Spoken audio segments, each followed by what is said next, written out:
este nuevo espacio de Médicos Sin Fronteras en el que vamos a sumar fotografía y acción humanitaria, y hoy lo vamos a hacer conversando con Judith Prat, que es bueno, pues uno de los tesoros patrios de la fotografía española. Es una fotógrafa cuyas imágenes tratan de provocar tanto emoción y como reflexión, y lo hacemos además en una semana muy importante para nosotras porque es la Semana de la Mujer, y las mujeres son en muchos casos las grandes olvidadas tanto en las crisis humanitarias como en la fotografía. Enfoca nace precisamente para poner el foco en esos temas que quedan en ocasiones relegados de la actualidad, pues para dar testimonio y para rescatar del silencio y del olvido las crisis que afectan a las poblaciones más vulnerables. Van a ser 30 minutos de charla. Hemos habilitado además un apartado para que podáis enviarnos vuestras preguntas para Judith. Vamos a intentar responder algunas de ellas a lo largo del encuentro, y como tenemos poco tiempo, ya digo, va a ser media hora, pues vamos sin más a saludar a Judith Prat. Para mí es un auténtico placer y estoy encantada de poder charlar contigo. Judith, ¿cómo estás? Buenas tardes. Hola, buenas tardes. Pues encantada de pasar este ratito contigo y con todas las personas que nos están siguiendo esta tarde, ¿no? Un honor, muy agradecida por la invitación y de compartir este ratito contigo, Cristina. Si es que me quedo embobada escuchándote, ¿por qué no sigues tú? Con esta voz radiofónica que se me pone, la cabra tira al monte al Me final. encanta, me encanta. Bueno, y sin embargo tú empezaste en la Facultad de Derecho, ¿no? Eres licenciada en Derecho, aunque estás especializada en Derechos Humanos, y la primera pregunta que se viene a la cabeza es ¿cómo termina una licenciada en Derecho dedicada a la fotografía? ¿Cómo es ese camino que recorres, ¿no? Entre esa facultad y dedicarte al final a tomar fotografías? Bueno, pues yo me licencié en Derecho y me especialicé en Derechos Humanos y realmente comencé a viajar documentando violaciones de derechos humanos con organizaciones internacionales en verano, en mis tiempos libres, en mis vacaciones, ¿no? Y lo que me ocurría cuando volvía y redactaba esos informes sobre esas violaciones de derechos humanos que yo había estado documentando, empecé a pensar que si la gente pudiera ver lo que yo había visto, quizá entenderían mejor de lo que estaba hablando, ¿no? Y empecé a pensar en la fotografía como una herramienta que me podía resultar útil para documentar desde el punto de vista jurídico entonces todas esas violaciones de derechos humanos que yo ya estaba empezando a ver en mis viajes, ¿no? Y así fue, decidí estudiar fotoperiodismo y fotografía documental, pero lo que pasó es que la fotografía fue ganando espacio en mi vida y acabó convirtiéndose en mi profesión, en mi manera más natural de expresarme y en mi forma bueno, en el oficio, ¿no? En un oficio, en mi profesión, al final acabó llenándolo todo la fotografía. Yo no sé si durante esa transición en la que la fotografía va ganando cada vez más peso, tienes referentes que te conducen cada vez más cerca hacia esa profesión, y sobre todo si tuviste en ese momento referentes femeninos, ¿no? Porque la fotografía o el fotoperiodismo siempre ha parecido un terreno como muy acotado a los hombres. Sí, no tantos, la verdad es que no tantos. Obviamente todos teníamos en mente en mi generación, ¿no? A grandes periodistas como Rosa María Calaf o Maruja Torres, pero no tanto fotógrafas, ¿no? Estaba Cristina García Rodero, a la que todos admirábamos mucho, ¿no? Por su trabajo documental, pero cuando hablábamos de fotoperiodismo y más en zonas de conflicto, ¿no? Porque yo empecé a moverme en zonas de conflicto y a tratar esos temas. Era un mundo muy masculino, ¿no? Casi todos mis referentes eran hombres, no encontraba referentes femeninos, ¿no? Y además con unos estereotipos muy marcados y muy fuertes con los que yo no me identificaba en absoluto, ¿no? Sí. Pero empecé a pensar que yo iba a tener que definir mi propia manera de trabajar, ¿no? Que si no me identificaba con eso, pues iba a tener que aprender a contar a mi manera, a desenvolverme a mi manera. Y bueno, en ello sigo, ¿eh? En ello sigo. Y fíjate que estamos viendo ahora una fotografía en blanco y negro, quiere decir que tiene sus años, porque es de la Gran Depresión estadounidense, de una mujer como protagonista, pero tomada también por una mujer, ¿no? Que es la que has elegido tú como referente ahora. Sí, bueno, Dorothea Lange es uno de mis grandes referentes, ¿no? Es una fotógrafa a la que admiro muchísimo y que cuando la descubrí pensé que esa era la manera de fotografiar, ¿no? Es una mujer muy empática con el dolor, empatiza muy bien, tiene una gran sensibilidad y un gran compromiso con los que sufren, y tiene un rasgo que a mí me fascinó desde el principio, que es la dignidad con la que mira y con la que fotografía, ¿no? Vemos a esta madre migrante que está en una situación dura, pero aún así se la ve serena, se la ve con un gesto fuerte, con un gesto muy digno, ¿no? Es una manera de fotografiar que a mí me encanta, ¿no? Que para mí es un gran referente. Mira, vamos a ir, si quieres, Judith, con la primera sección, a la que hemos titulado Tú decides, porque se ha dado a elegir al público en Instagram entre dos de tus trabajos, portfolios, Mujeres campesinas, Matria, que me parece un nombre preciosísimo, y Violencia contra las mujeres en conflicto. Bueno, finalmente se ha impuesto esta última con un 53% de los votos. Tú ya lo has explicado al principio, eres una fotógrafa que has estado en contextos de conflicto, pero que además llevas un trabajo continuado sobre mujeres. Y vamos a ver parte de este trabajo. Bueno, no sé, primero, cómo te acercas a estas zonas de conflicto que estamos viendo ahora mismo en pantalla. ¿Por qué decides que son estas mujeres en las que quieres poner el foco y qué pretendes captar cuando te acercas a ellas?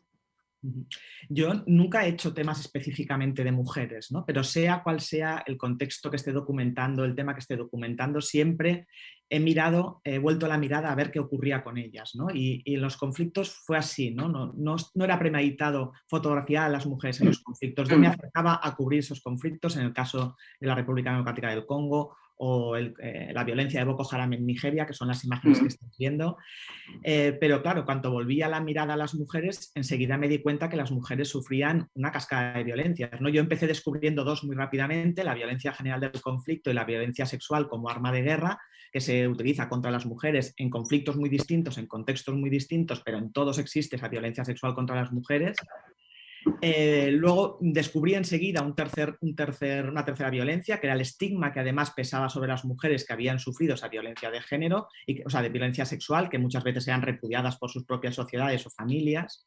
Y después descubrí toda una serie de cascadas de violencias que sufren las mujeres en los conflictos, ¿no? Y que lo sufren por el hecho de ser mujeres, ¿no? Como, bueno, pues las mujeres en los desplazamientos, cuando tienen que abandonar su casa y tal, sufren nuevas violencias. A veces incluso en los campos de desplazados, donde deberían protegerlas, vuelven a sufrir las mismas violencias, ¿no?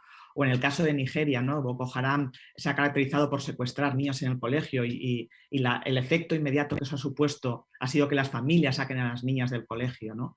Eso no es una violencia que detectemos muy rápido, pero a mí me parece una de las más dramáticas porque se perpetúa en el tiempo y condena a toda una generación de niñas en Nigeria a no ir a la escuela y por tanto al analfabetismo y a la pobreza. La pobreza está muy feminizada precisamente por estas cosas, ¿no? Así que fui descubriendo toda una serie de violencias que se dan en todos los conflictos contra las mujeres específicamente y que creo que hay que contarlo, ¿no? Aún así, también creo que es importante no revictimizar a las víctimas, ¿no? Creo que tenemos que tener mucho cuidado cómo hablamos de las mujeres, cómo contamos qué les ocurre y cómo las fotografiamos. ¿Cómo crees que se representa a las mujeres en los medios de comunicación? Mira, yo siempre digo que también me dedico a cubrir conflictos, que a mí no me interesa la primera línea de frente de batalla, me interesa la segunda, la tercera, la cuarta, la quinta, y en esas líneas siempre encuentras a las mujeres, ¿no? Y una vez que las encuentras, porque la cobertura de conflictos está ya de per se muy masculinizada, tanto por quién protagoniza, ¿no? como fuente, como testigo esa información, como por quién la escribe o la graba o la fotografía. ¿Cómo crees que se está representando a las mujeres en los medios, sobre todo en zonas de conflicto? Pues la mayoría de las ocasiones perpetuamos estereotipos, ¿no? Y creo que hay que ser muy cuidadoso para no hacerlo, ¿no? Representamos a la mujer siempre como víctima, como madre, en roles muy estereotipados, ¿no? Cuando las mujeres son mucho más. Yo en ese sentido suelo decir que no fotografío víctimas, hablo de la violencia contra las mujeres porque denunciar esa violencia es además la única manera para señalar a los responsables y eso es importante que lo hagamos, pero yo suelo decir que no fotografío víctimas, que fotografío sobrevivientes, que lo que yo veo y lo que yo fotografío son mujeres muy fuertes, auténticas heroínas que se levantan todas las mañanas para seguir luchando a pesar de esas violencias que han vivido y no solo eso, sino que son capaces de proponer alternativas, están proponiendo alternativas muy interesantes muchas veces para la resolución de esos conflictos, ¿no? Lo que tenemos que hacer es escucharlas. Y eso me ha hecho reflexionar con el tiempo en que no basta con hablar de las mujeres, lo que tenemos que hacer es escucharlas. Es que preguntarles a ellas qué piensan de lo que ocurre a su alrededor, porque muchas veces cuando llegamos a hacer una cobertura tratamos de hablar con todas las partes en el conflicto y cuando terminamos de hablar con todo el mundo yo empecé a darme cuenta que solo había hablado con hombres. ¿cuándo las escuchamos a ellas? Porque si en nuestras coberturas no escuchamos lo que piensan ellas, estamos otra vez contando la historia que cuentan ellos. Otra vez una historia contada solo por hombres, y eso ya no puede seguir ocurriendo. Mira, yo siempre digo que obviamente yo tengo un componente de género por mi feminismo, pero como periodista yo no hablo con las mujeres, las escucho y luego se lo transmito a la audiencia porque soy mujer. Lo hago porque muy mal estaría haciendo mi trabajo si no hablo con la mitad de la población que es protagonista de un contexto de conflicto o de cualquier otro contexto. Bueno, para llegar a esas fotografías que hemos visto de Nigeria, de República Centroafricana, bueno, detrás de ese trabajo, antes de que la audiencia lo pueda haber expuesto o impreso en un periódico o en una revista o en una sala de exposiciones, hay una tarea ingente, descomunal de trabajo previo. Cuéntanos un poquito, porque esto es algo que está siempre en las bambalinas y no llega al gran público. ¿Cómo se preparan esos viajes? Una cobertura sobre el terreno. ¿Qué equipo llevas? Por ejemplo, ahora que sé que estás preparando uno dentro de muy poquitos días. Bueno, pues la gran tortura para preparar un viaje para la mayoría de nosotros, y lo hablábamos estos días, Cristina, es toda la burocracia que implica poder entrar en algunos países, ¿no? Las visas, para empezar, los visados, las acreditaciones de prensa, a ministerios distintos, permisos que nunca te llegan, ministerios que nunca te contestan, que tienes todo preparado y no sabes si vas a poder entrar en el país o no. Esa tarea es... Bueno, creo que la mayor tortura que sufrimos todos, ¿no? En los previos, pero por otro lado es absolutamente necesaria, ¿no? Y además una fase de preproducción, de prepararte muy bien, sobre todo cuando es la primera vez que vas a un país, ¿no? Yo suelo decir que un fotoperiodista no basta con que tenga una colección de buenas fotos, ¿no? Tenemos que aportar además información extra a la que ya conoce todo el mundo, y eso exige que nosotros mismos conozcamos muy bien de lo que vamos a hablar. No se puede contar aquello que no se entiende, ¿no? Así que hay una labor previa de documentación a muchos niveles, ¿no? Establecer contactos en la zona, fundamental, que la propia población civil te cuente y te explique lo que está ocurriendo, ¿no? Así que para según qué destinos la preparación previa es bastante dura, ¿no? Y luego viajar, yo procuro viajar con el menor equipo posible, para viajar ligera, pero con todo viajo con 2 cuerpos, con 2 o 3 objetivos, con micros. Bueno, he ido aligerando con el tiempo, cada vez llevo menos equipo y procuro viajar más ligera y con, bueno, que me resulte más fácil moverme y ya está. Luego hay una persona de la que yo procuro no olvidarme nunca y siempre reconocer su trabajo, que es la persona que nos acompaña sobre el terreno, que nos suele acompañar sobre el terreno, que nosotros la conocemos como fixer, que es la persona local del país o la zona a la que viajamos, que conoce el contexto, que conoce la idiosincrasia, que nos acerca a los temas, a las personas, a la cultura. Y que es al final, no sé, yo te diría, Judith, casi el 80% de nuestro trabajo, ¿no? Y y al final esas personas tú las dejas atrás, ellas se quedan en zonas además muy complejas. Nosotras habitualmente regresamos, crucemos los dedos, pero esas personas se quedan allí y es su propio contexto además, es su propia guerra, es la guerra de su gente, es el sufrimiento de su gente y me parece fundamental reconocer su labor, ¿no? Sí, importantísimo, me alegro mucho de que lo menciones. Yo digo exactamente lo mismo que tú, ¿no? Mi trabajo, el 80% de mi trabajo es gracias al fixer, porque no solo te pone te sitúa en el terreno, por mucho que tú hayas tratado de documentarte, el que te va a situar en el terreno, el que sabe todas las claves de lo que está ocurriendo es esa persona, ¿no? Pero no solo eso, muchas veces pones tu vida en manos del fixer, ¿no? Es el que te cuida, el que conoce cuándo está el peligro. A mí me ha pasado cantidad de veces que el fixer me ha dicho, Judith, vámonos, y yo no percibo nada. No tengo la sensación de que esté ocurriendo nada, precisamente porque no controlo, ¿no? Pero si el fixer te dice vámonos, hay que irse, ¿no? Todo ese tipo de cosas. Sí, totalmente. Es fundamental la figura del fixer para nuestro trabajo, ¿no? Y al final acaban convirtiéndose en grandes amigos, ¿no? Con los que afortunadamente ahora y con las comunicaciones puedes mantener el contacto diario, ¿no? Yo tengo contacto muy cotidiano con todos los fixers con los que he trabajado, ¿no? Bueno, pues vaya desde aquí nuestro homenaje a todos y todas con los que hemos trabajado en los últimos años. Bueno, vamos a ir a la siguiente sección, que hemos llamado Zoom In, Zoom Out. Ujú. Mira, y me parece que tiene mucho que ver con cómo yo entiendo el periodismo, ¿no?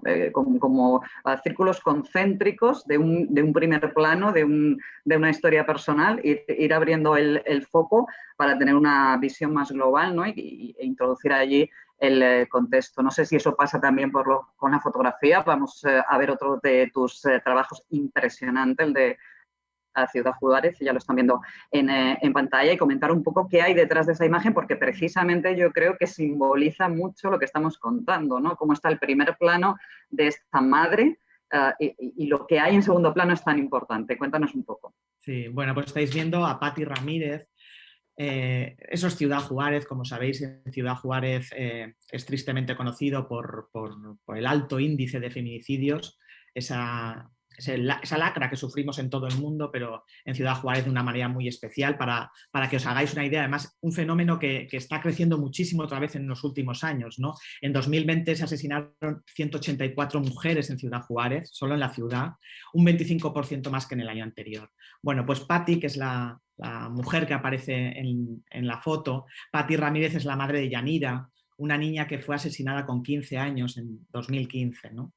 En la primera imagen aquí veis a Patti en el cementerio visitando la tumba de Yanira, lo hace casi a diario, ¿no? Pero en la otra fotografía, la primera fotografía que veíamos, es la habitación de Yanira, ¿no? Patti mantiene la habitación intacta tal y como Yanira la dejó la última vez que salió de casa, ¿no? Y con todas sus cosas, con sus juguetes, con sus libros, con todo, ¿no? Y en el armario Patti escribía, pues como cualquier adolescente, los nombres de sus amigas, de sus compañeros de clase. Y lo que esconde esta foto es una historia, la verdad es que muy dura, ¿no? Que a mí casi a veces me cuesta hasta contarla, ¿no? Porque en el armario de Yanira están los nombres de sus asesinos, ¿no? Porque a Yanira la mataron su novio y los amigos de su novio, ¿no? Y bueno, en ese momento en que hice esa foto, su madre me estaba contando esa historia, ¿no? Y me estaba enseñando toda esa puerta de armario grabada con los dibujitos y los nombres de los amiguitos que tristemente después fueron sus asesinos, ¿no?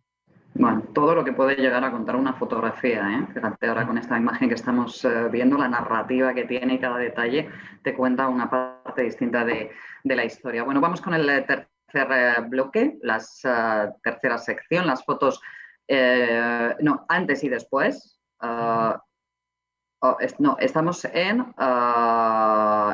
las fotos no son inocentes, porque tenemos que ver ahora otro de tus proyectos, que es el de Mujer Campesina, Matria. Sí. Cuéntanos qué es Matria y por qué tiene este nombre, que es que me ha llamado la atención desde el primer momento. Matria. Bueno, pues Matria es el reconocimiento de la tierra como única patria. Esa tierra en la que 1.200 millones de campesinos hunden las manos todos los días para alimentar el planeta, tal y como lo hicieron mis padres, que son campesinos, mis abuelos y todos mis antepasados, ¿no? Así que este es uno de los trabajos más especiales para mí. Hacía mucho tiempo que quería hacerlo, documentar el campesinado en diferentes partes del mundo, porque es uno de los colectivos que más violaciones de los derechos humanos sufre, ¿no? Y en 2018 Naciones Unidas aprobaba la Declaración Internacional de los Derechos de los Campesinos y Campesinas. Dentro del colectivo campesino, la mujer sufre violencias específicas, ¿no? Como la dificultad para acceder a la tierra. El campo está altamente feminizado, las mujeres trabajan la tierra, pero el control sobre su trabajo, la venta de los alimentos, la hacen sus maridos y quienes se quedan con el dinero son ellos, ¿no? Así que hay una parte muy especial de Matria dedicada a las mujeres, ¿no? Y la foto que he elegido es la foto que es la imagen de la exposición Matria que está itinerando ahora mismo. Sí. Por España, y es una niña de 15 años que va al colegio en Mozambique, pero que ayuda también a sus padres en el campo y que va a ser campesina, ¿no? Pero me gustaba esa imagen un poco distinta, ¿no? Del campesinado. Me parecía una imagen de una niña muy joven que va a ser campesina, pero que ojalá pueda defender de mejor manera que en la actualidad, pueda defenderse con esa agricultura familiar que ahora mismo está tan agredida en el mundo por parte de las empresas multinacionales agroalimentarias, la gran minería que usurpa las tierras a los campesinos y está prohibiendo la agricultura familiar, ¿no? En todo el mundo. Agricultura familiar que es la única que puede garantizar la soberanía y la seguridad alimentarias ahora mismo, ¿no? No es un tema, suelo decir que no es un tema que deba importar solo a la gente de campo, de pueblo, no estamos hablando de soberanía alimentaria y de seguridad alimentaria, estamos hablando de qué comemos y de quién lo produce, y eso debería importarnos a todos, ¿no? De eso va Matria. Mm. A mí cuando me preguntan siempre como periodista si soy objetiva, yo digo que la objetividad no existe, que desde el momento en el que decides de qué vas a hablar ya estás siendo subjetiva y estás tomando partido. Con respecto a la fotografía, pues centrándonos un poco en el título de esta sección, ¿no? Si eso no es inocente una fotografía, entiendo que es lo mismo. En el momento en el que tú Claro. plantas el foco en un lugar, ya estás tomando partido y ya estás siendo subjetiva. Sí, totalmente. Yo suelo hablar muy claro de que yo tengo una posición frente al mundo y tengo una posición frente a lo que fotografío. Otra cosa es que yo cuando cuento lo que veo lo hago con absoluta rigor y honestidad, pero obviamente tengo una posición frente al mundo, ¿no? Y yo, la elección de este tema, a mí ya lo hago porque quiero hablar de determinadas cosas, ¿no? Porque quiero hablar de cómo la gran industria agroalimentaria y la gran industria minera pues está provocando un problema grave en el mundo con respecto a la agricultura tradicional familiar, que es, como decía, la única capaz de garantizar ahora mismo la soberanía alimentaria, ¿no? Así que, bueno, ya tomo una decisión muy clara porque quiero denunciar algo en concreto, ¿no? Pero además la elección de esa fotografía para que represente todo este trabajo, pues vuelve a poner a la mujer en el foco porque precisamente todas las alternativas a esa mega explotación de la tierra que agota la tierra, que contamina los recursos acuíferos además, con agrotóxicos y que en realidad debilita la capacidad de producir alimentos sanos. La alternativa pasa por la agroecología, la agricultura familiar y quien está liderando en el mundo esas alternativas en muchos casos son las mujeres, ¿no? Así que y se ponen en el foco a la mujer y además como alternativa, ¿no? De futuro, como la esperanza de futuro, la mujer y la agroecología, ¿no? Frente a estos modelos neoliberales que realmente están causando muchos problemas en todo el mundo y gran parte de las crisis alimentarias que estamos viviendo también. Vamos a hablar, si te parece, ahora del antes y el después. Yo ahora, por ejemplo, como periodista, estoy mucho más interesada en el posconflicto que en el conflicto. Después de muchos años cubriendo guerras, me está interesando mucho más regresar a lugares en los que ya han callado las armas, lo cual no supone que haya paz, y revisitar esos lugares para ver cómo se encuentran esas poblaciones después de que hayan callado las armas. No sé si a ti te ha pasado también lo mismo con algunos lugares.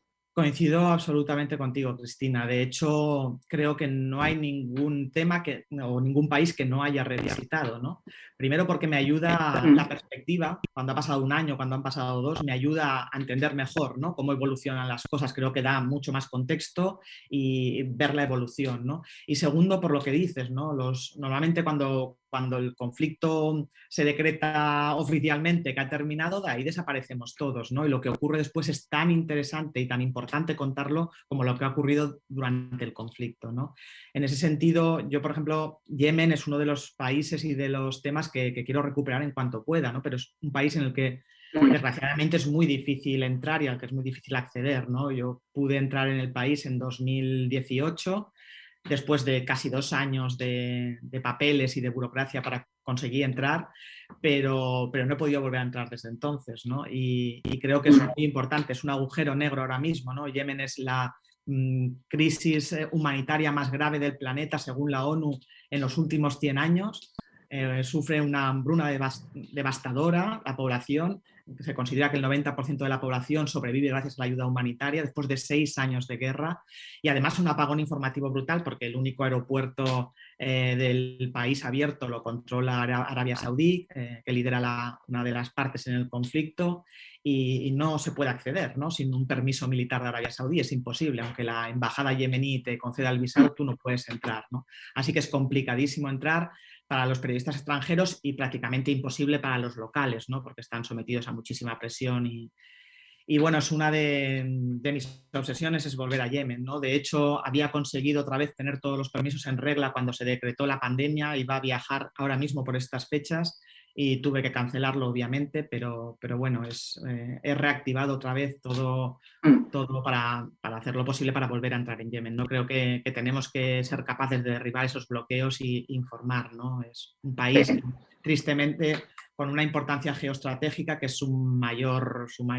cruz, ¿no? Por llamarlo de alguna manera, con un montón de intereses regionales en la zona que hacen que ese conflicto pues, esté perpetuando de una manera insoportable para la población civil, ¿no? Y creo que hay que contarlo si podemos, si nos dejan. Bueno, crucemos los dedos para que lo puedas conseguir porque efectivamente necesitamos más ojos y más miradas en Yemen. Mira, vamos a ir ahora a una sección muy especial porque para este primer encuentro Enfoca, Médicos Sin Fronteras ha colaborado con una escuela de fotografía, con Mixtos, ha revisado algunos de los trabajos fotográficos de sus alumnos y de entre todos ellos ha elegido una fotografía, una imagen que vamos a ver en pantalla de Giovanni Esposito, que pertenece a un proyecto realizado sobre el colectivo Top Manta y que fue tomada el año pasado en las movilizaciones contra el racismo en Barcelona, al calor de ese movimiento Black Lives Matter.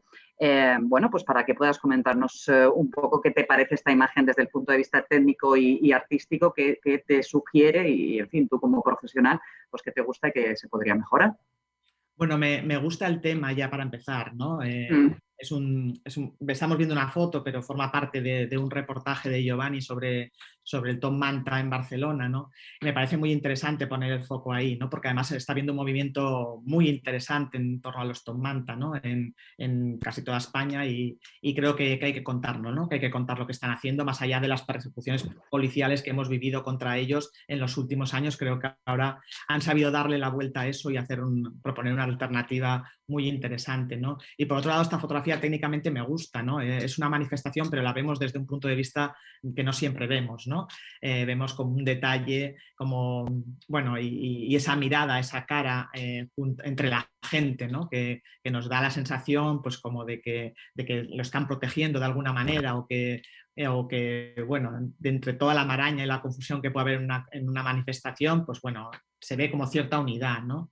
Y me gusta sobre todo ese plano bajo, el agacharse para mirar desde otro punto de vista, ¿no? Creo que es una fotografía que funciona y es una fotografía de manifestación un poco distinta, ¿no? A las que estamos acostumbrados a ver. Me gusta la foto. Bueno, se nos pasa el tiempo volando. Nos queda ya muy poquito, así que si te parece vamos a intentar dar paso a algunas preguntas del público. Por ejemplo, Pia Harbour, que nos ha preguntado desde Buenos Aires a través de Instagram, una de las grandes preguntas que siempre nos hacen, ¿no, Judith? ¿Qué desafíos enfrentas como mujer cuando haces coberturas fotográficas en el terreno? A ver, yo creo que las mujeres, la realidad es que tenemos que enfrentarnos cotidianamente en cualquier parte del mundo a una violencia, que es la violencia machista y que está dirigida a hacernos daño a nosotras, ¿no? Y que hay que protegerse de esa violencia, ¿no? Pero eso aquí y allá y en todo el mundo, ¿no? Desgraciadamente. Es cierto que en algunos lugares hay algunos peligros extra para nosotras, ¿no? Pero yo nunca he dejado de visitar un país, de hacer una cobertura que quisiera hacer por el hecho de ser mujer, y tengo que decirlo así de claro. Lo que he hecho ha sido informarme muy bien, protegerme lo mejor posible, minimizar los riesgos al máximo y tirar para adelante, ¿no? Y así he funcionado siempre, no he dejado de hacer nada por ser mujer, ¿no? Por otro lado, también creo que es justo decir que hay algunos temas que son más fáciles para nosotras hacerlos que para los hombres, ¿no? Yo recuerdo en Nigeria que pude entrevistar a unas niñas que acababan de ser rescatadas de manos de Boko Haram por el ejército nigeriano, ¿no? Y yo estaba en la zona cuando se produjo el rescate y pude entrevistarlas y hablar con ellas prácticamente al día siguiente de ser rescatadas, ¿no? Obviamente, o en el Congo, ¿no? Mujeres que han sufrido violencia sexual, ¿no? Obviamente es más fácil para ellas contarme a mí, contarnos a nosotras lo que les ha pasado que contárselo a un compañero, ¿no? Así que también es cierto que hay temas que para nosotros es más fácil adentrarnos, ¿no? Yo siempre cuento que en Afganistán yo puedo entrevistar a un talibán y a las mujeres y para mis compañeros hombres sería fácil entrevistar al talibán, pero muchísimo más difícil entrevistar a las mujeres. Mira, del chat en directo nos pregunta Paula Guerrero, ¿cuál ha sido la fotografía más difícil de tomar en toda tu carrera? Me cuesta mucho siempre elegir una foto, ¿no? Hay una cobertura, más que una foto, que me costó mucho hacer, que tardé mucho en editar, casi un año en volver a ver las fotos y mucho en publicarla. De hecho, nunca la he publicado en medios, solo está publicada en mi página web. Es un reportaje sobre prostitución en el Congo, sobre un grupo de prostitutas con las que yo pasé un montón de días conviviendo con ellas, viviendo varios días con ellas. Y era un trabajo que me costaba mucho y de hecho ellas querían, o sea, yo volvía al Congo y me preguntaban si había publicado su reportaje, ¿no? Y a mí me costaba mucho porque me suponía algunos cuestionamientos éticos, ¿no? Como por ejemplo, hablar de la prostitución siempre poniendo la cara a ellas, ¿no? Cuando, entonces ya me fastidiaba ese punto de vista, ¿no? Pero en realidad ellas querían contar su historia, ¿no? Y cuando me di cuenta que en realidad no era una historia sobre prostitución, o no solo sobre prostitución, sino que era una historia sobre las consecuencias de la guerra, fue cuando por fin me decidí a publicarla, ¿no? La prostitución es una más de las violencias que sufren las mujeres en los conflictos, ¿no? La guerra provoca pobreza y la pobreza aboca a muchas mujeres a la prostitución, ¿no? Pero fue un trabajo de los que más me ha costado hacer y de los que más me ha costado enseñar, además, ¿no? Siendo que ellas me preguntaban, pero ya has publicado nuestras fotos, es que queremos contar nuestra historia, ¿no? Y a mí me costó hacerlo. Mira, Gabriel Rubio te pregunta si en algún momento de tu carrera profesional has tenido que decir no voy a hacer esta foto por ética profesional, personal, que has dicho bajo la cámara. Sí, sí, muchas veces, incluso no sacar la cámara de la mochila, ¿no? Con temas que realmente eran importantes, pero que no tocaban, que no era el momento de hacer la foto ni de sacar la cámara siquiera, ¿no? Ya no de levantarla, ni siquiera de sacarla de la mochila, ¿no? Eso me ha pasado varias veces, muchas veces diría yo. Y otra cosa que me ha pasado ha sido hacer la foto y luego decidir que esa foto no se iba a publicar nunca, ¿no? A lo mejor haberla hecho porque pues, en ese momento consideras que hay que documentarlo y hay que hacerlo, pero luego pensar que no aporta nada, que no es necesario y que, bueno, no hace falta publicarlo. Bueno, pues se nos ha acabado el tiempo, Judith.